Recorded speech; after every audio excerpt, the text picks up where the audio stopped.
and I'm the author of Simulating Satchel, a what-if history of integrated Major League Baseball in 1934. And so I appreciate you all coming today. It's good to see everybody. I want to start out with an observance, because yesterday, May 1st, 100 years ago yesterday, May 1st, 1926, was the anniversary of Satchel Paige's first game as a professional player.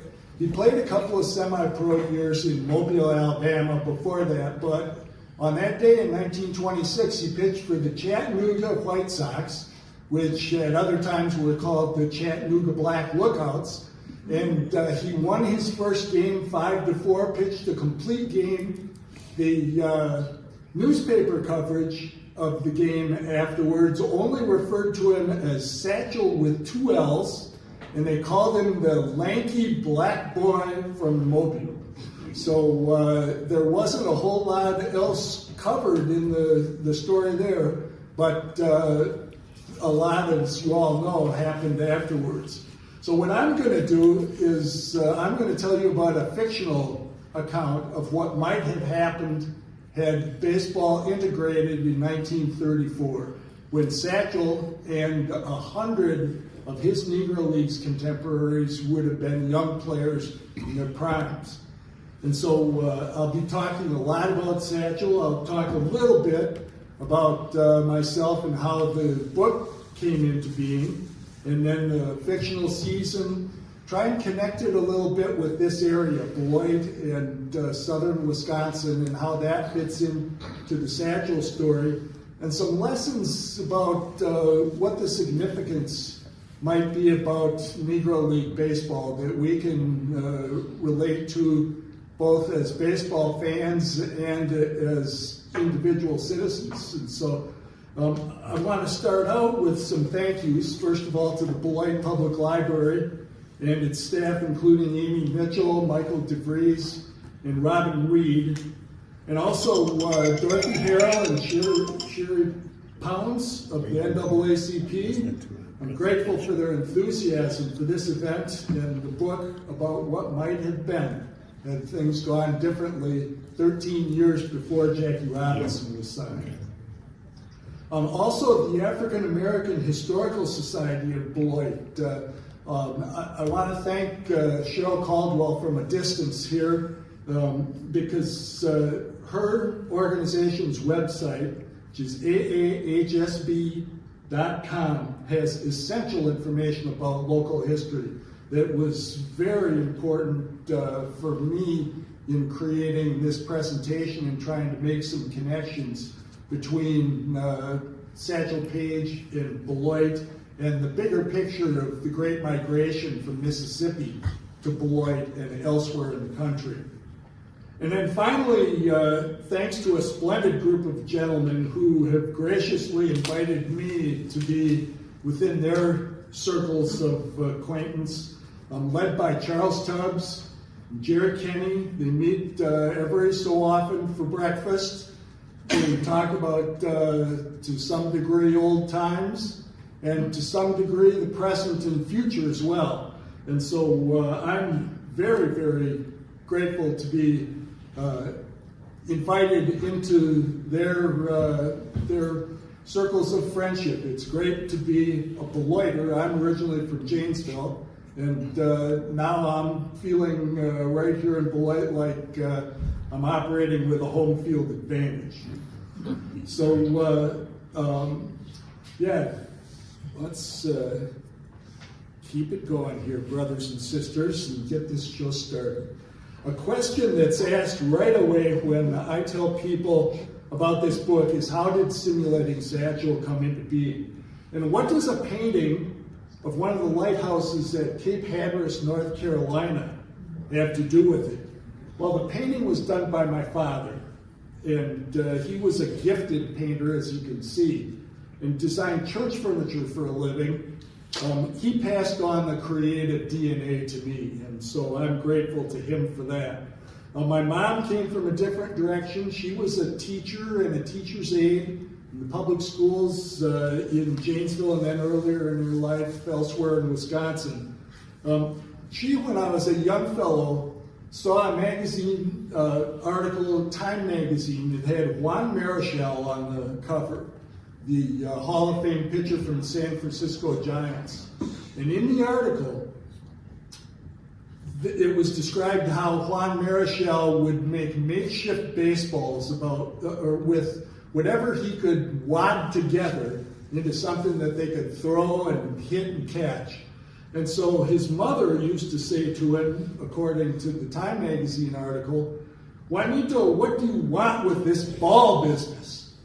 And my mom would ask me the same question. She would say it often, "What do you want with this ball business?" And so both mom and dad could see that I was a dreamer and that I wanted to be a ball player. Dad especially.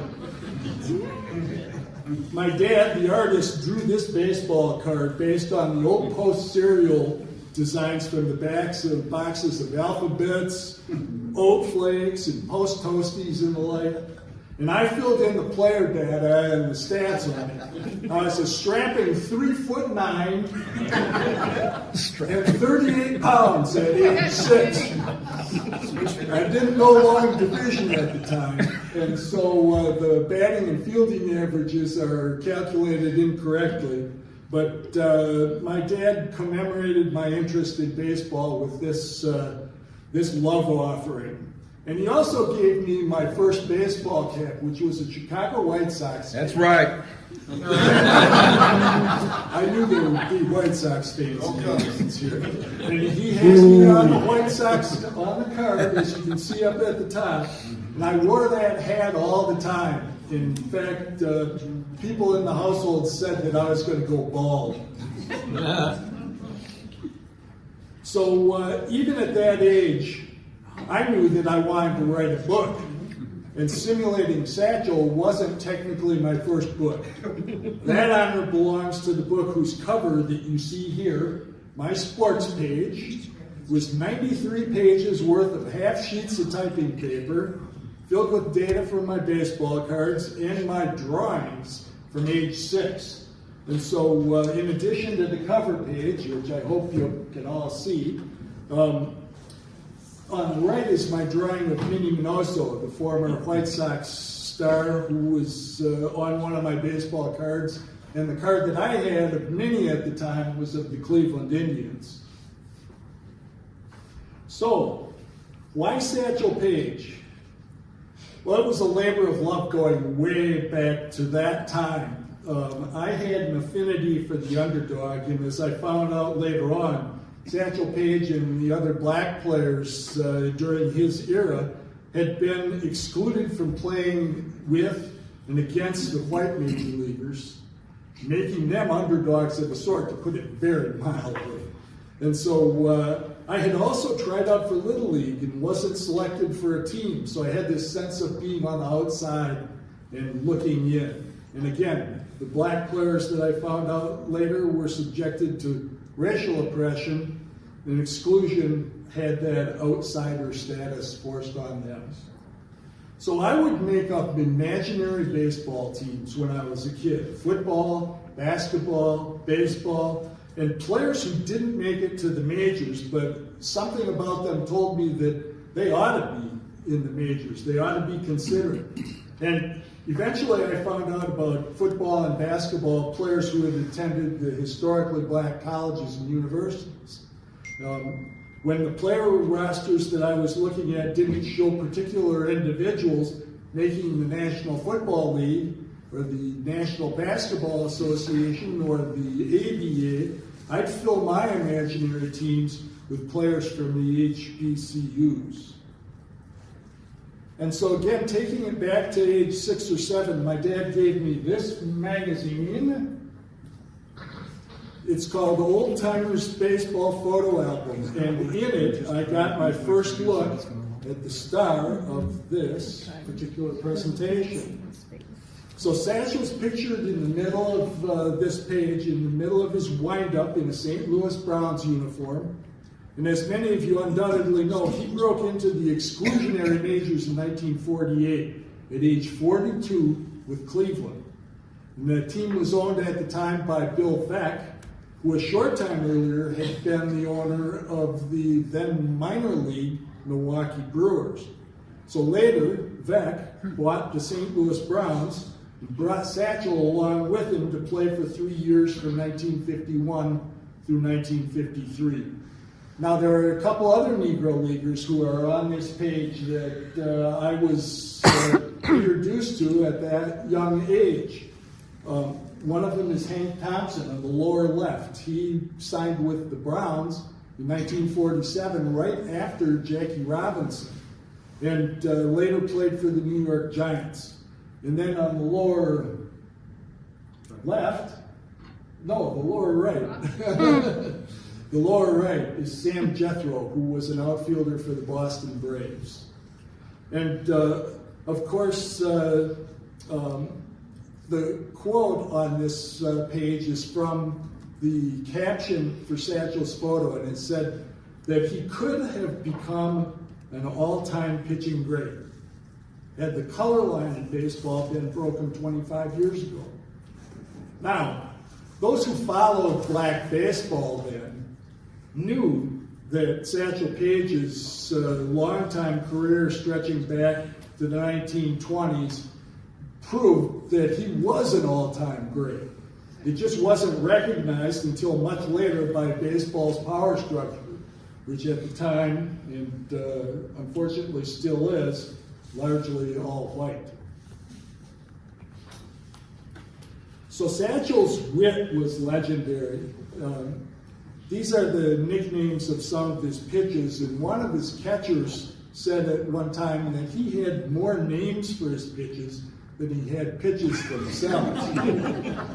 And others said that he had several hundred different pitches. Now, if you consider pitches in different locations, thrown at different speeds, with different windups, maybe you can get close to that. But I'll leave it to you to figure out what you want to believe from between the fact and the legend. And then also legendary are Satchel's rules for living, which maybe you have recognized.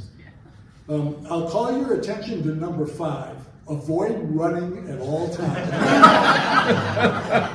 Now, the interesting thing about that is that this is a foreshadowing of something that I'm going to show you later in this presentation that I'm sure you're going to get a kick out of. So then also number 6, don't look back. Something might be gaining on you. I'm grateful to the writer Rowan Ricardo Phillips for his take on that quote that I used with permission in my book's dedication. So you'd see Satchel frequently on television, on game shows like What's My Line, and I've Got a Secret, or on the old Tonight Show when Steve Allen was the host of it. And on those programs, Satchel would be called on to recite his rules for living. Now, getting to the book itself, this is what it's going to deliver.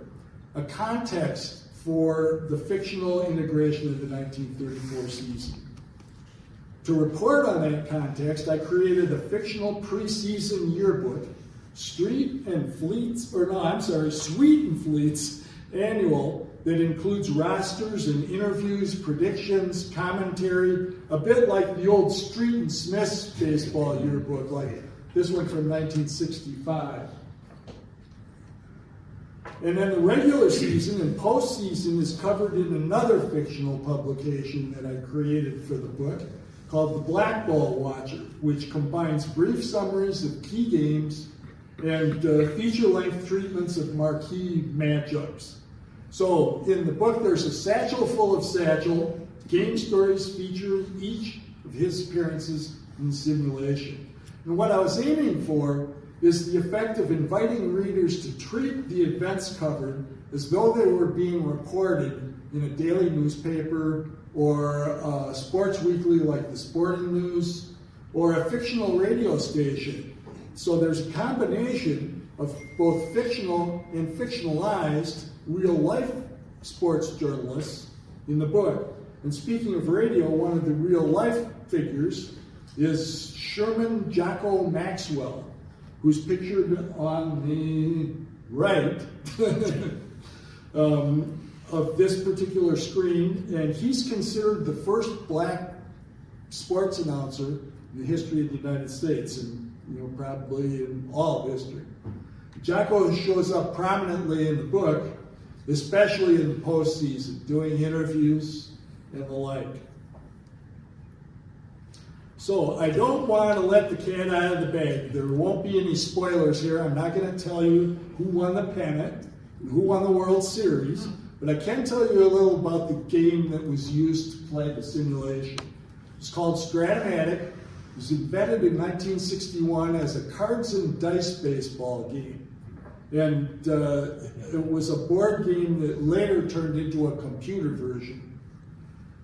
It allows the gamer to play season replays, to replicate what might have been if you played a particular season over again, and see how the replay compares with real life.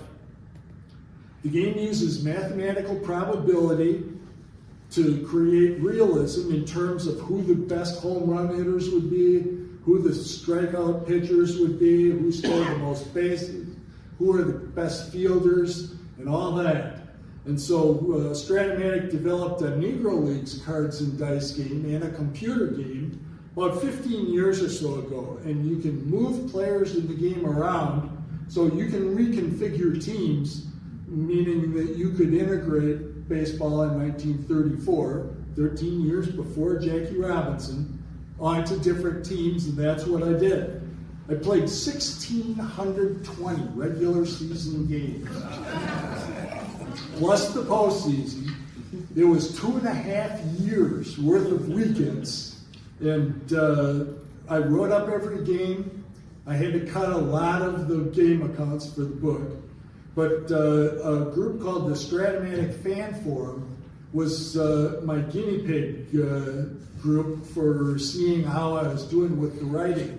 And sure enough, I became a fiction guinea pig for my publisher, McFarland, which specializes in scholarly works, including an impressive catalog of sports history titles, including black baseball histories. So wrapping up the season, I had a barnstorming tour scheduled featuring Satchel Paige after the World Series was over with. The tour covered the western United States, which didn't have Major League Baseball at the time. The tour's finale was in Los Angeles, where they simulated 100,000 people, packed the LA Memorial Coliseum, which was the site of the 1932 Summer Olympic Games. So again, no spoilers, but in addition to Satchel Paige, some of the names that you may recognize who are part of the population of players in this story are Josh Gibson, Oscar Charleston, Cool Papa Bell, Norman Turkey Stearns, nearly 100 Negro Leaguers all together. And what I wanted to do was add all of them, not just one or two at a time as was done in real life.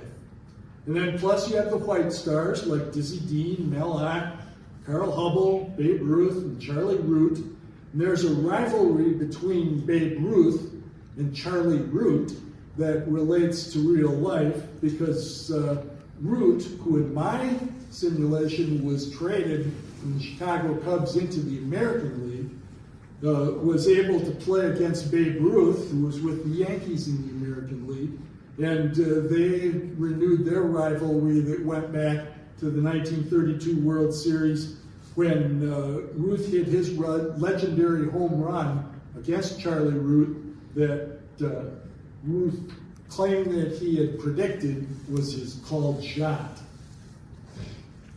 So let's now transition from the fictional season to the alternate reality that I call real life.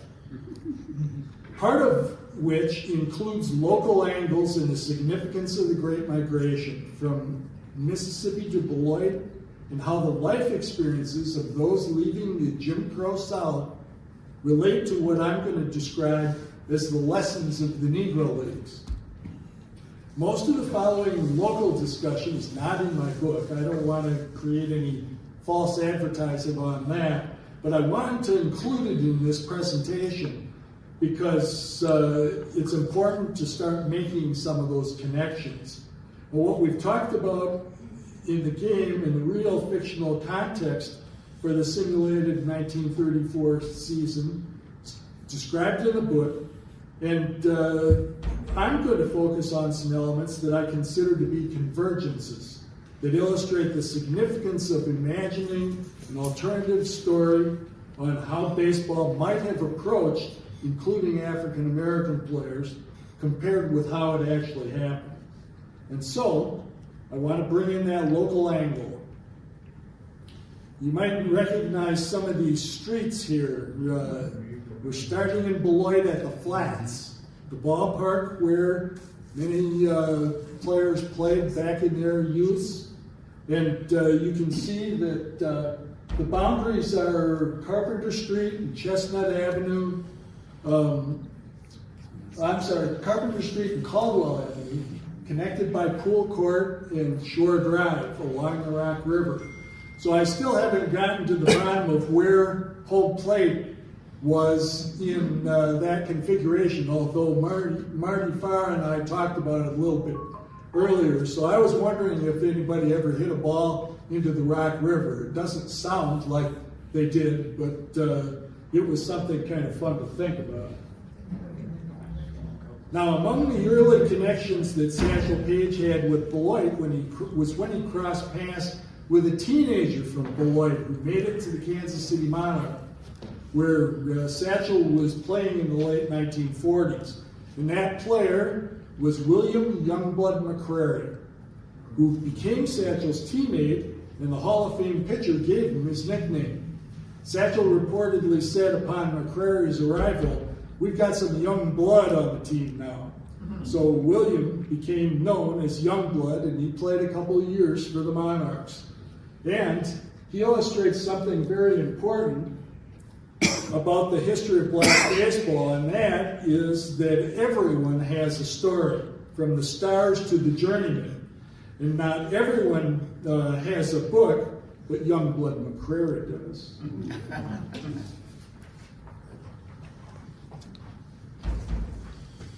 So Satchel's professional baseball career, to summarize, dates back to the 1920s, as I mentioned. He eventually wound up with the Pittsburgh Crawfords in the 1930s, many stops in Winter League baseball in Latin America and California, and then his career in what had been the exclusionary majors pretty much ended in 1953, except for one game I'll describe a little bit later. After 1953, we get another connection to our local area, this time Brooklyn. Not Brooklyn, New York, but Brooklyn, Wisconsin. It's Labor Day 1954, and before the game there was an account with the Wisconsin State Journal announcing that the Harlem Globetrotters baseball team would be playing the House of David Barnstorming Club, and Satchel played for the Globetrotters. Now, I haven't been able to find a box score from that game, but there is video.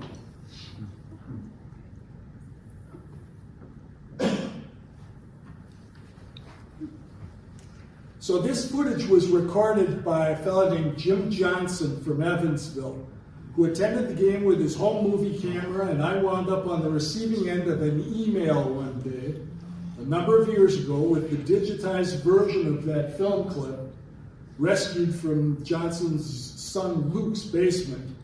And so you can see Satchel warming up with his characteristic easy motion. And coming right up is an illustration of the fact that when Satchel wasn't pitching, he was playing a lot of other positions during his barnstorming days. And one of those positions was first base. Now look at him scoop up that short hopper backhanded. He's going to grab another one to his left. It shows that he probably played some good first base in his day.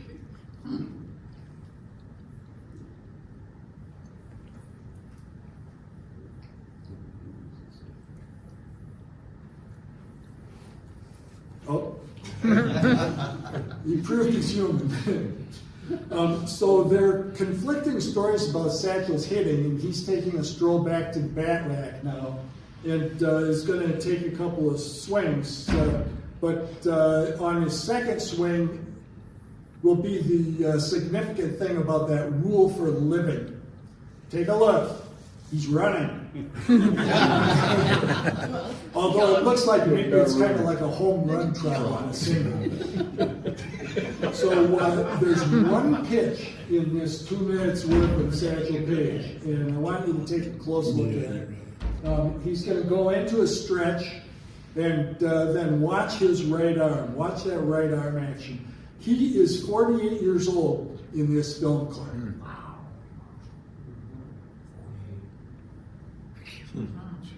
So he was throwing pretty hard at age 48, bringing some heat if this video is any indication of how hard he could throw.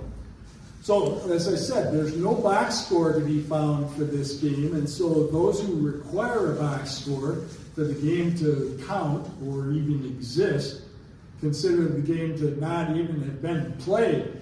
But we know better, and there's a backstory to this this video also, because a sports writer from the Wisconsin State Journal named Roundy Coughlin was a columnist who was invited to the game by the organizers from Evansville, and Roundy begged off. He said, I've got to judge a Labor Day parade in Madison, and then I'm going to go up north and go fishing. And so Roundy missed the game, and I think he flubbed his dub, because he lost a chance to meet a fellow fisherman. You can see Satchel with his catch of catfish in the picture on the left. And he was a multifaceted person, not just an athlete or entertainer, but with that legendary wit and wisdom. And in addition, he was a collector of antiques, as you can see. Now, when Satchel was in school at a school called Mount Meigs in Alabama as a youth, where he was sent after getting into some trouble in his teen years, just before his teen years, he reportedly learned to play 6 or 7 musical instruments. And he sang in the choir. And so that musical connection is illustrated by his later acquaintance with Billie Holiday, who you see on the right. And of course, there was a major connection between Negro League baseball and a larger cultural scene going as far back as black people played baseball. Now, again on the Beloit connection, during the 1940s and 1950s, Satchel befriended and became an associate of a fellow named Dempsey Hovland of Beloit, South Beloit, pictured here. Hovland was a local sports promoter, baseball and women's basketball, who eventually would manage Satchel's travels and speaking engagements. I haven't seen a lot of documentation about where Satchel played and when in the Beloit area, but there are some records of him playing at Leeson Park during 1959. No data on the result in the 1959 game. And then as late as 1967, where Satchel would have been 60 years old or so, and he was kind of banged around during that game. But there are eyewitnesses that he played at the Flats. And so I was, again, talking to Marty about this. We know it happened, but unfortunately, the records are just not available to prove it. And again, you know, we don't need any proof. Marty's word's good enough for me. I'll say it. So Satchel and his family lived in Kansas City during his time as a touring player for the Havana Cuban Stars. And here's Satchel doing one of his workouts. This is an Associated Press photo from 1959. It's got a Kansas City dateline because, again, that's where he lived while he wasn't on the road. And the caption says, Satchel was signed for the season with the Havana Cuban Stars out of Beloit, Wisconsin. He said he would play with the Cubans to keep in shape, quote, in case I get a call from a major league club. So he was hoping that he would catch on. And this photo was on the heels of 3 highly successful seasons that he had for Miami in the International League in his 50s, the highest minor league classification. That was a team also owned by Bill Veeck, who eventually sold that team, and then the new owners didn't want anything to do with Satchel. Now, as I said before, there was another game in 1965 at age 59, and Satchel pitched 3 innings on the mound for the Kansas City Athletics against the Boston Red Sox in Kansas City. He threw 28 pitches, gave up 1 hit, a double to Hall of Famer Carl Yastrzemski. No one else reached base against him. And in later years, he still had to practically beg for an opportunity to get a job in Major League Baseball. It's a travesty. He was, however, elected finally into the Baseball Hall of Fame in Cooperstown in 1971. Wow, that many years? Now, along with the Beloit Satchel connection is another and perhaps even bigger and deeper one. The fellow in the suit in the upper right there is Cowan Bubba Hyde, a longtime Negro League ball player with Memphis. Bubba didn't live in Beloit, but 2 of his siblings did. His brother and 3 of his 4 sisters are pictured in this photograph. On the upper left is his brother Richard, who did live in Beloit, and Bubba, his wife, and his daughter Elmer visited here often. And Bubba's sister, in the front on the right, Elizabeth, lived in Beloit. Her husband worked for Fairbanks Morse. So something very significant to our story is where they came from.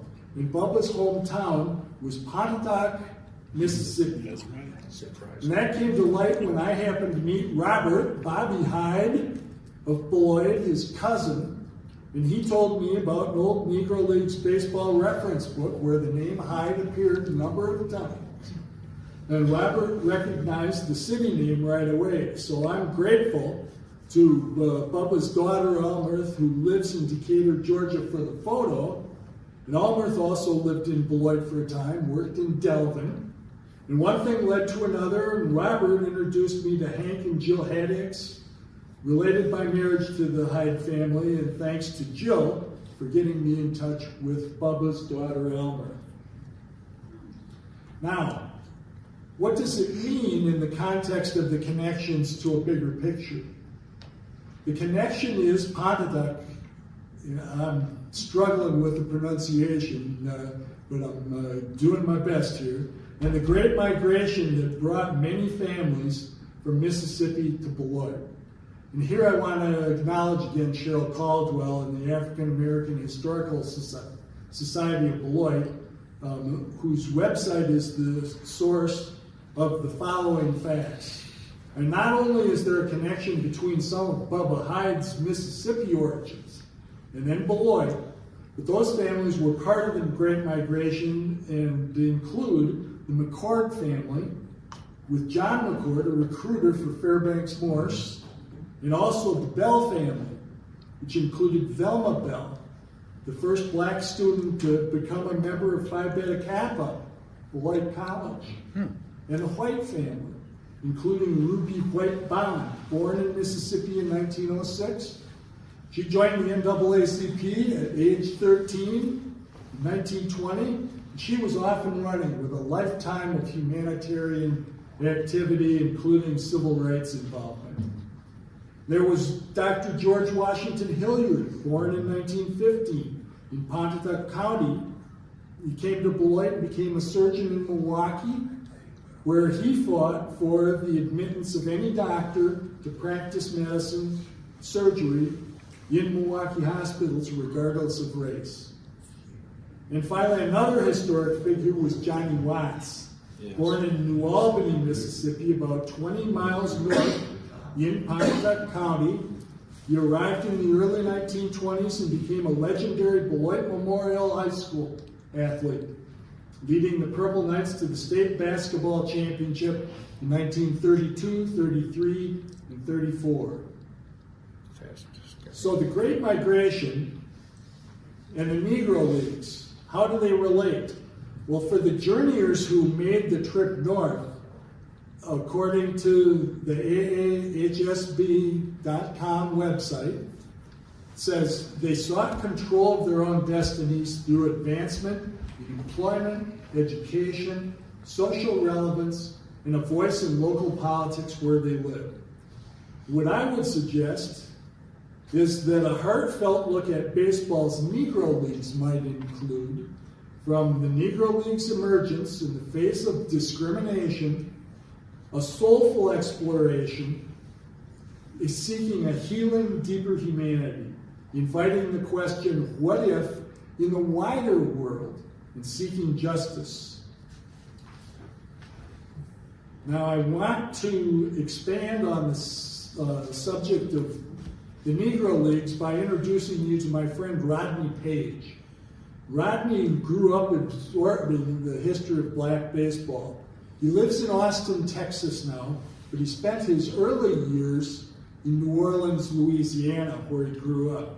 And his father, Alan Page, not the defensive lineman from the Minnesota Vikings, but a different Alan Page, was a team owner, a promoter, and a hotel owner in New Orleans. And so the players and the entertainers, others in this cultural scene, were part of what Rodney grew up watching and soaking up the stories of the teams and players firsthand.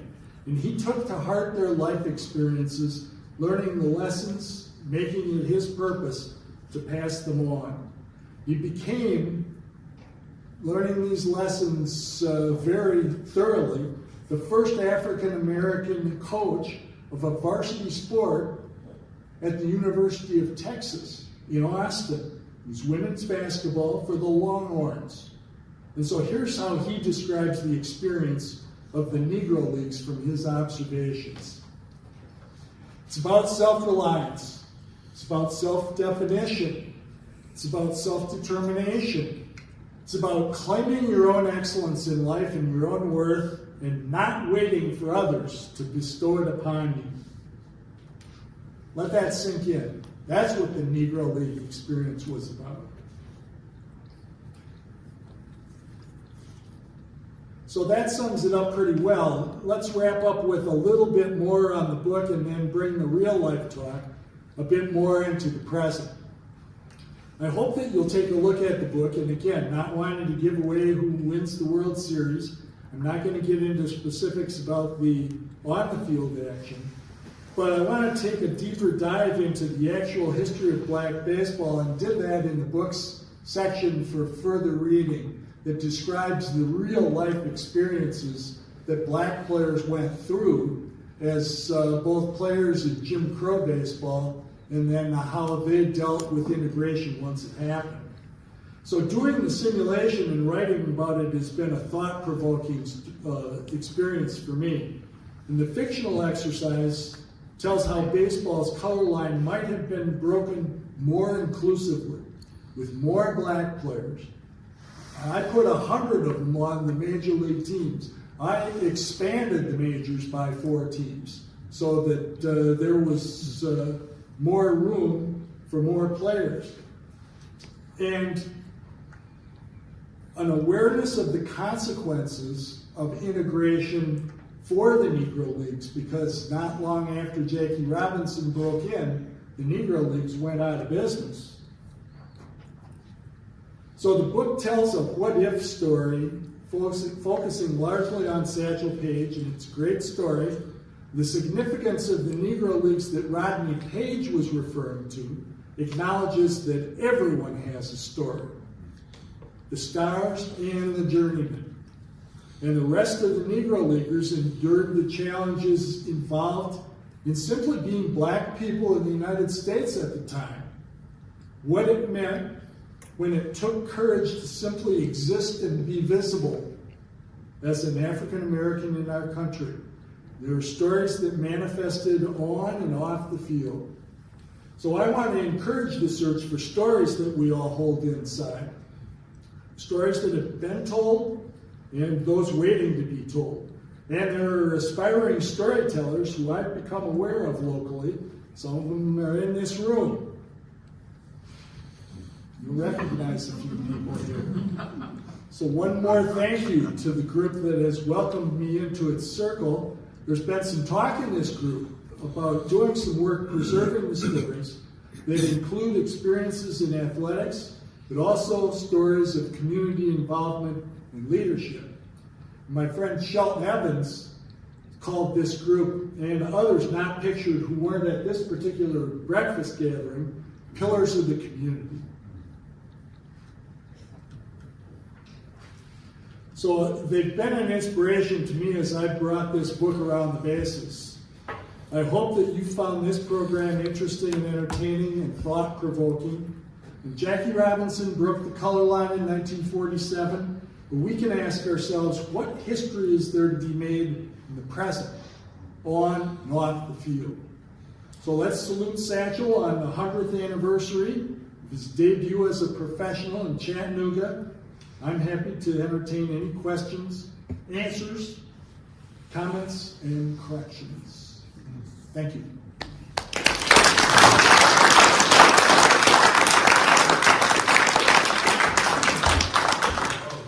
We've got a microphone up in front here that will make it a little bit easier for the recording to capture your questions. So if you want to come up to the microphone over here to ask your question, that'd be great.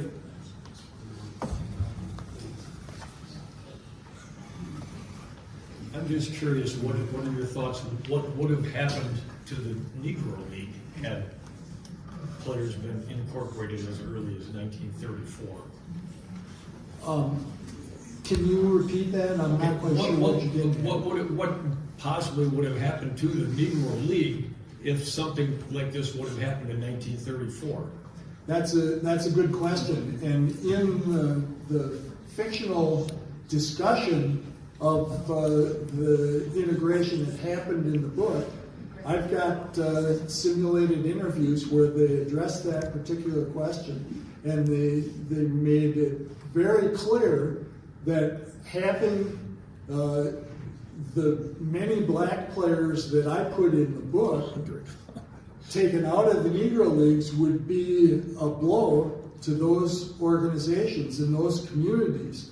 And so one of the Negro League owners, Effa Manley, who's the only woman member of the Baseball Hall of Fame, pointed out that from a business standpoint, it was necessary to figure out how to support those communities and how to support baseball in those communities as well. And yeah, it would have been a big challenge. It would have been a challenge because it was the economic depression, and so.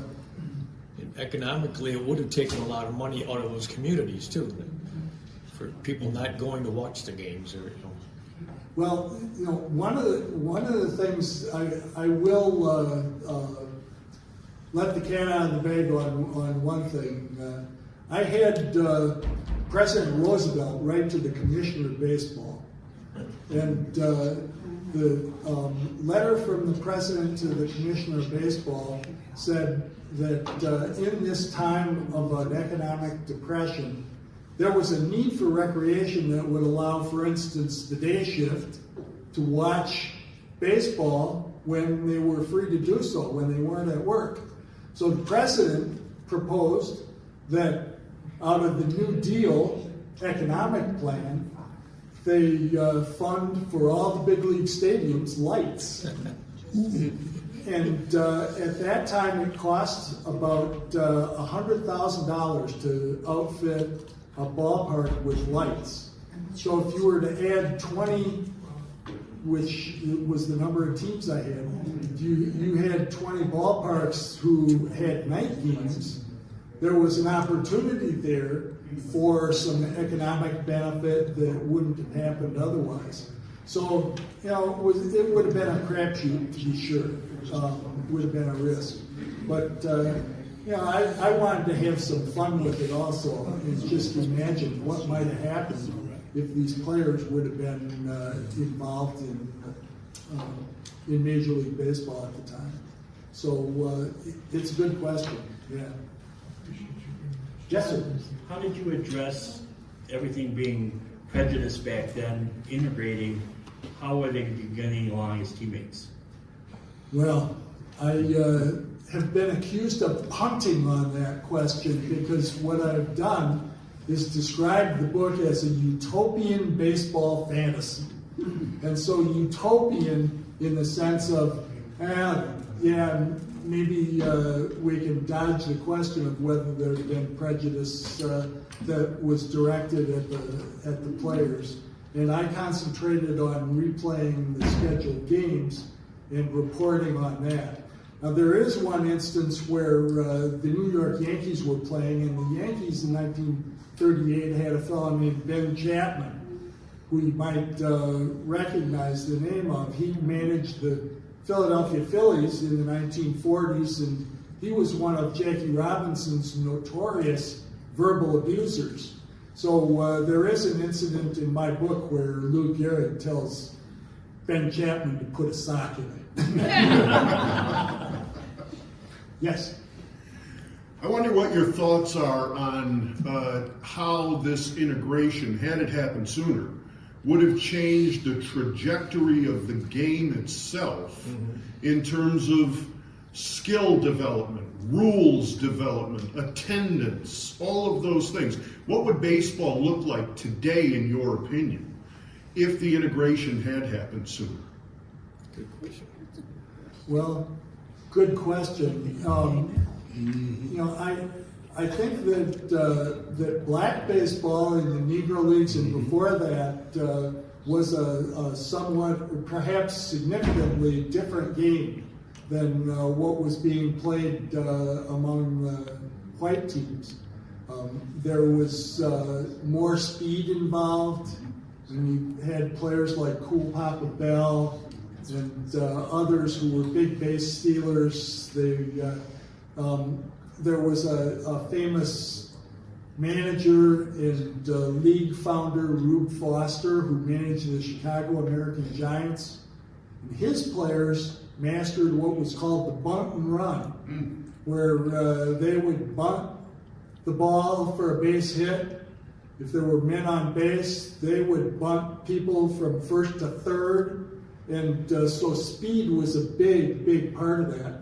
And I think that there was a glimpse of what might have happened differently in the way Jackie Robinson played. And Jackie brought speed and daring base running to the picture as well. So I think that we'd have seen more of that. Thank you. I'd like to just share a comment on the question that you raised, which I think is a great question. I do research on the 19th century, and there's a pre-Jackie Robinson moment in 1886, 1887. There's the League of Southern Colored Baseballers, which appeared. And then in 1887, there's the Negro Colored, or the Negro League, National Baseball League. Now, right during that moment, what I think white financiers were discovering in between those two eras was that black baseball was very different than what was being played in the white majors. And they knew this. So in 1887, several of the owners or the financiers for the International League decided that they'd be clever and start to lure the more famous black players that were playing throughout the country. And they knew, even though we look at these numbers now and they seem significant, these black clubs, they were drawing, even in Memphis, they were drawing 2,000 people at a game. So anybody that's about money, and certainly in the Gilded Age, if you're about money, you're trying to figure out how to make more. I want to just do a commercial for my friend James Brunson. James is a noted art historian, and in addition to being a faculty person at Northern Illinois University, he has done prodigious research on 19th century black baseball. This is just one of 3 volumes that he produced on the teams, the players, the umpires, a number of just fabulous essays on the significance of different aspects of how the game unfolded in the black community starting in the 1800s, the 19th century. So, yeah. Thanks for that shameless plug. Any other questions? Yes. This isn't a question. I just want to produce a shameless verb.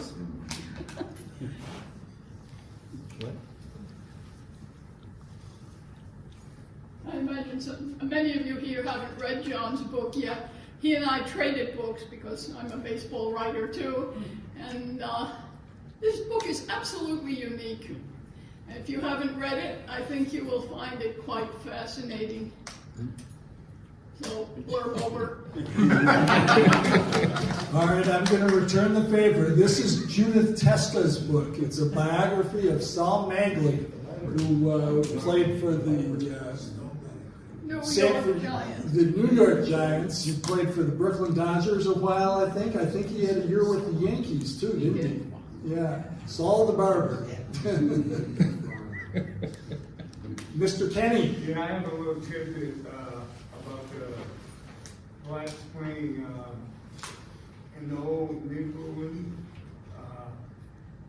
There's a Beloit here went to Beloit College, Leland McPhail, who brought night baseball into the big league. And the reason why he did that, he saw the crowds gathering at the Negro League games, and they played mostly all their games during the week at night. And that's just a little tidbit that I'm throwing in there. He graduated from Beloit College. Wow. Leland McPhail? Leland McPhail, right. Wow. Yeah, that's a real significant point that the major league ball clubs that own stadiums would rent them out to black teams, and I know one of the big events in baseball during the seasons starting in 1933, going through the 40s and into the 50s. There were even a couple of games in the 1960s after the leagues had pretty much ceased to exist as they once were. And that was called the East-West All-Star Game. And it used to be played at Comiskey Park in Chicago. And they would draw 20, 30, 40, maybe even 50,000 people for these games between the best of the black ball players. And so, the white owners could see that there was something going on there that they needed to take into account, and also they figured they could make a buck off of it. Any other questions, comments, corrections? Yes. I don't want to steal the show here, but I had so many questions already coming. I just want to ask one more. What do you think could have, would have happened, how do we know, to players like, not so much Babe Ruth, because he was almost out of it by 1934. 35, I think, was his last season. But what about some of the other ones like Mickey Cohen, Jimmy Fox, Lou Gehrig, and they had to go up against some of these pitchers like Satchel Paige or Slim Jones or some of these pitchers. How would that have changed statistics? Well, I guess we'll never know. Yeah, you're right. And that's the heck of it, because what I've started to say about Big League Baseball is that it's got what I call a scarlet asterisk. And you know that sometimes they talk about putting an asterisk next to a statistic that's in question. Like when Roger Maris hit his 61st home run. Is that the record? Maybe there should be an asterisk next to it. So to me, baseball's scarlet asterisk is the fact that this never happened, that what you're talking about didn't occur in real life. And it's maddening. And so then what does that mean for the present? am kind of focused on that, and it brings to mind questions like, should there be more Negro Leagues players in the Baseball Hall of Fame in Cooperstown? And I think the answer to that is clearly yes. And we got to ask, well, why not? And so then that leads us back into the history and addressing that question of, well, what might have happened, and how do you deal with the fact that they didn't go head-to-head in the same way that they would have if what I put together would have happened. Now, another aspect to that question is that white and black teams did go head-to-head, often. Barnstorming, during the off seasons, there were games between Major League players and Negro League players, and the black players did exceedingly well in that competition. There's a book called The Negro Leagues Were Major Leagues by a fellow named Todd Peterson, and it's an extraordinary piece of research that has to do with the results of those games. And Todd compiled records on some 600 games between the black and white teams. And the black teams won like over 300 of those games. And so he researched it meticulously. The number of players that were on a white barnstorming team that were actual Major League regulars or substitutes or maybe minor league players. And what he found was that the teams consisted of large numbers of Major League players who the black players were totally competitive with. And so,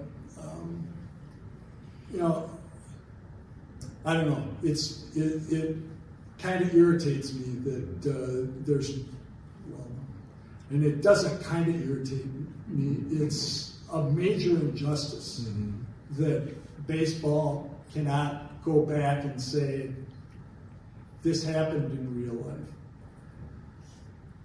Thank heaven I could imagine it with this game. It was a lot of fun, but there are some questions that linger that we need to come to grips with.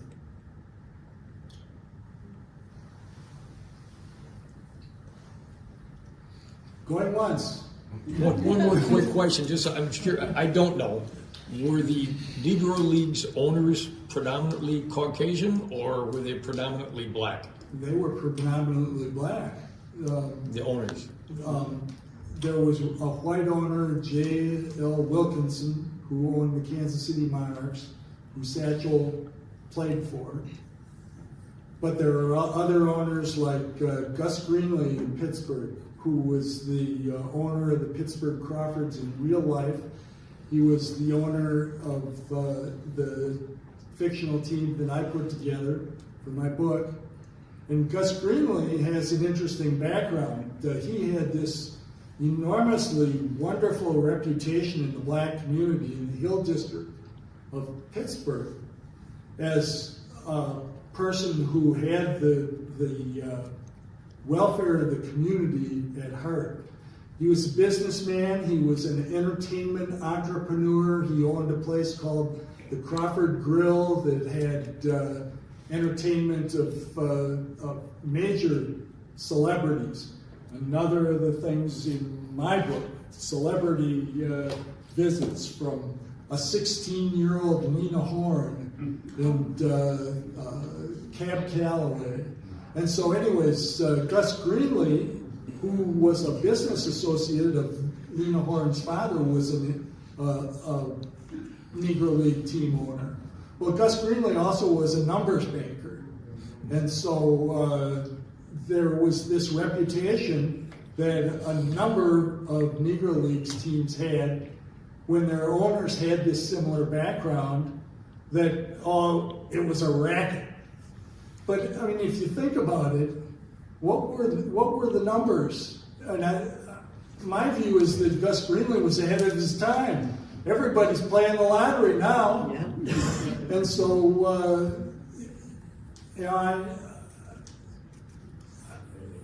Gus Greenlee's an example of a black owner. Rube Foster's an example of a black owner. My friend Rodney Page's father, Alan Page, was a black owner. This was a very important part of the cultural and entertainment scene in the black community in many cities, very notably Pittsburgh and Kansas City, but others as well. And it was an economic engine that provided jobs and provided entertainment. There were these spin-off effects.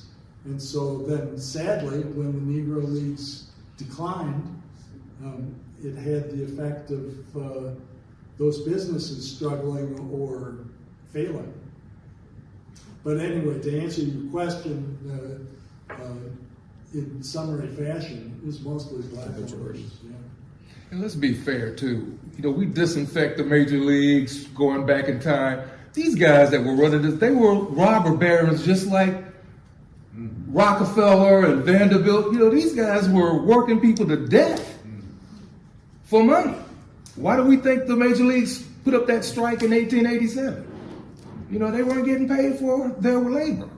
So there's a little bit of gangster, I suppose, in all of us. Well, one other reason to consider picking up my book, if I could do another commercial here, is the whole notion of Satchel Paige as being a trendsetter in economic justice for baseball players in general.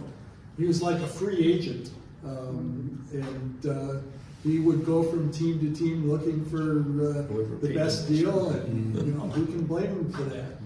And so people like Kurt Flood and the Players Union and all those entities that attempted to make things more just for ball players in general, black, white, Latino, all of them. They owe something of a debt to somebody like Satchel Paige, who wasn't afraid to go his own way. And I was just thinking about this the other day.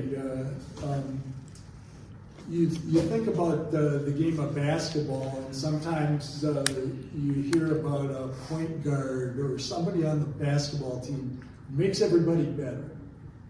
And Satchel Paige was somebody who made everybody better in a big way in terms of the economics of baseball being something that, in the first place, represented a living that people could make out of it. And back in 1934, when my story took place, there were people who were working in the off season in gas stations or factories or whatever, because they needed to make ends meet. You didn't make enough money playing Major League Baseball to live the whole year, so you had to work other jobs. And so Satchel was able to do something for his teammates, his opponents, and the owners of baseball teams by being so good and such a showman and such an effective promoter of both himself, but he was bringing people along with him. He had coattails, you could say. And when Satchel thrived, there were a lot of people who were along for the ride, and they were doing well too. Good example of it is 1937, Satchel played in the Dominican Republic. He was recruited by the dictator of the Dominican Republic to form a baseball team, because in the Dominican Republic, people were nuts about baseball, and it was a big reputational thing for a politician to be able to say my baseball team is the best one.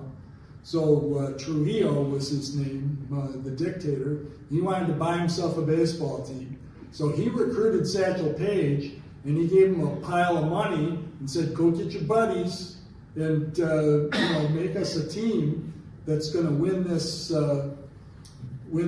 Dominican baseball league." So Satchel did it, and I mean he recruited some of the big names in Negro League baseball, and they went to the Dominican Republic and they won, but it was a hairy experience because I mean they were playing for a dictator, and so there were guns involved. And anyways, just an example of Satchel Paige's influence in terms of the economics of baseball.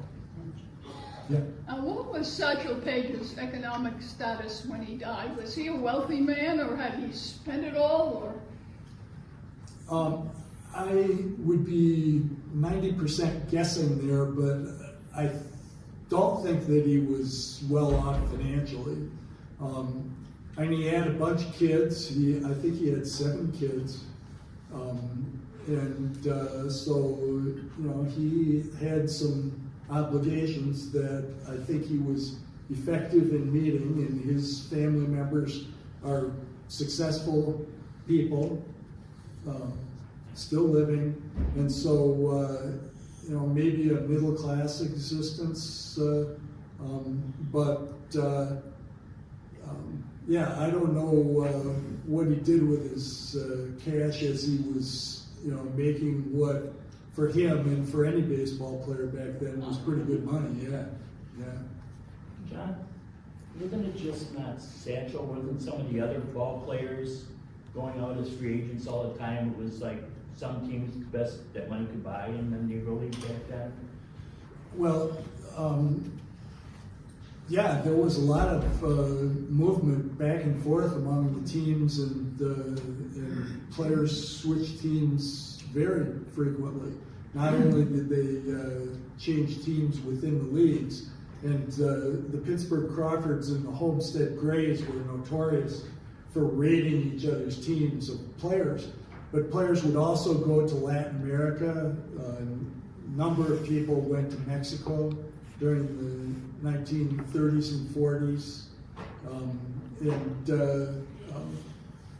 Sometimes at risk of their careers too. Josh Gibson was one who went to, I think it was Mexico, and he was suspended from his Negro League team because they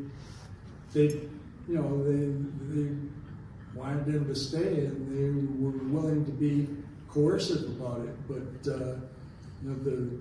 the money was good in Mexico, and the treatment of the players was good in Mexico.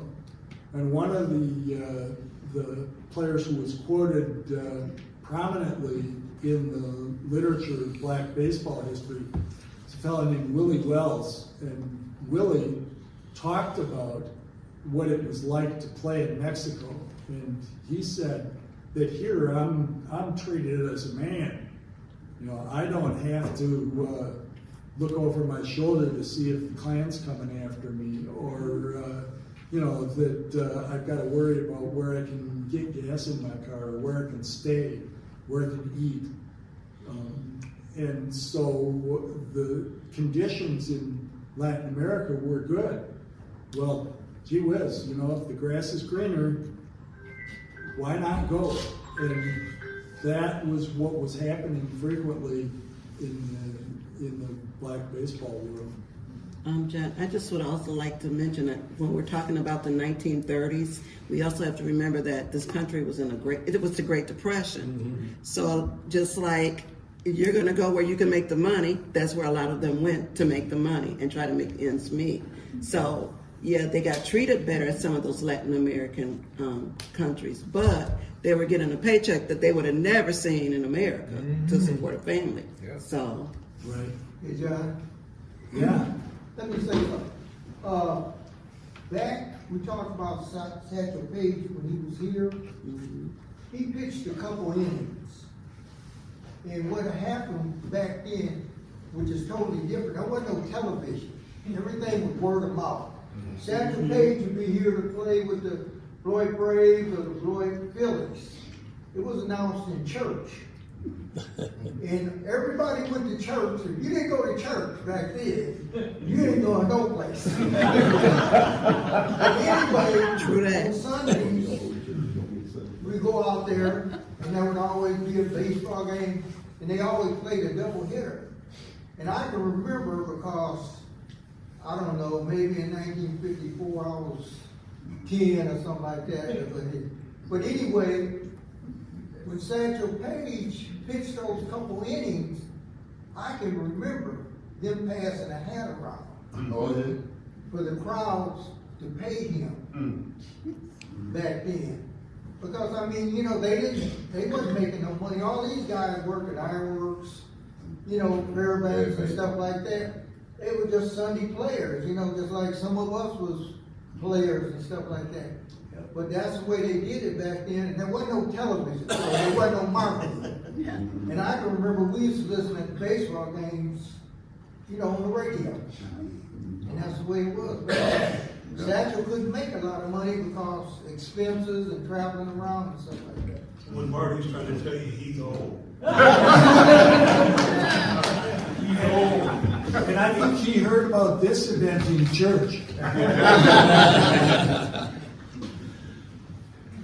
Just to tag on you again, I love history. I love studying history, and the more I learn, the more bewildering it is.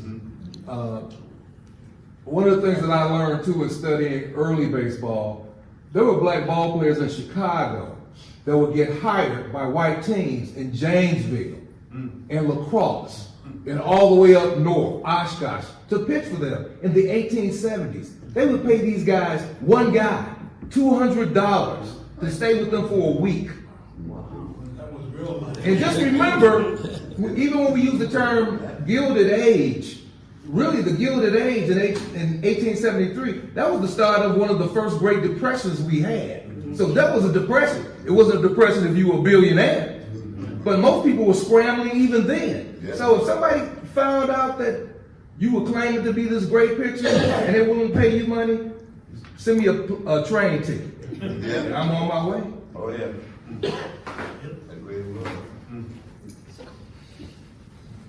Are we approaching the finish line here?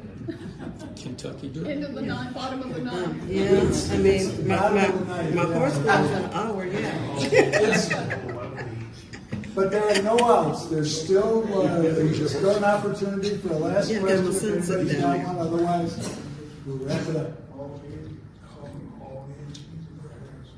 Looks like the message is clear. We'll wrap it up.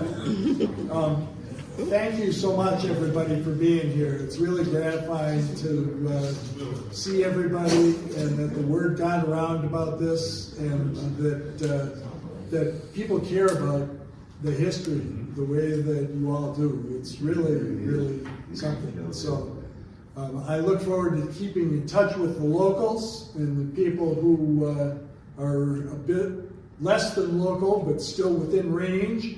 And we'll keep this subject going, and hopefully we'll have a chance to watch a recording of this presentation on is it the library's channel or YouTube? Yeah.